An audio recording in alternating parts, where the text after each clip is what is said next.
Hello, my name is Amy Oleynik, and today my informative speech will be about seatbelts. An 18-year-old was killed in a car crash on Sunday, February 17, 2013.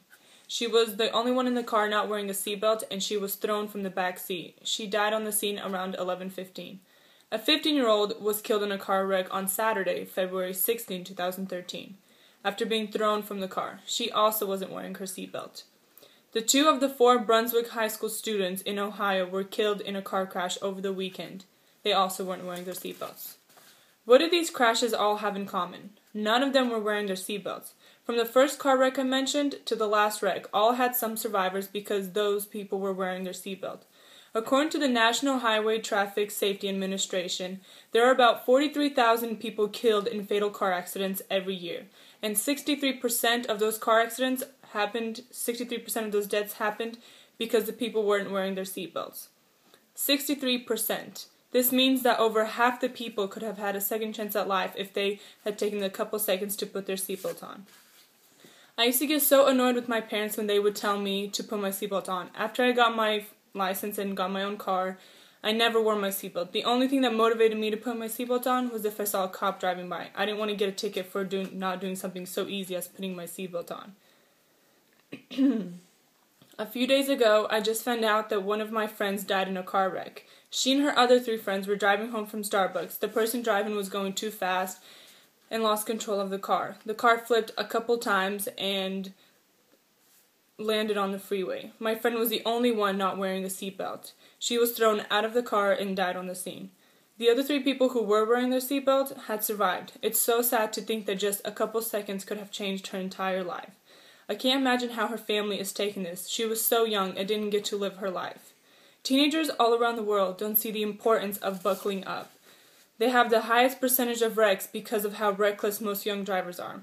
They're so excited to be the ones sitting behind the wheel and having control of the speed that they break a few traffic laws along the way. I know this from experience. I watch teenagers, with me included, get into car accidents that wouldn't have occurred if the speed was under control and the attention was only on the road.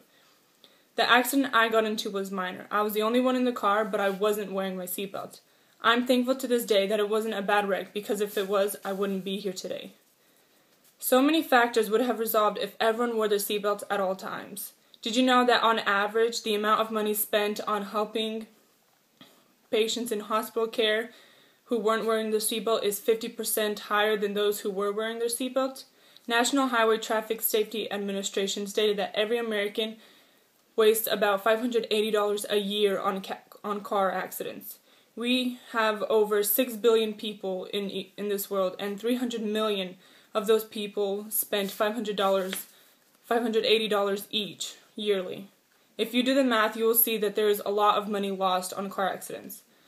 If everyone buckled up, the amount would drop significantly. Seatbelts save us about $50 billion yearly in costs of productivity, medical care, and other injury-related costs.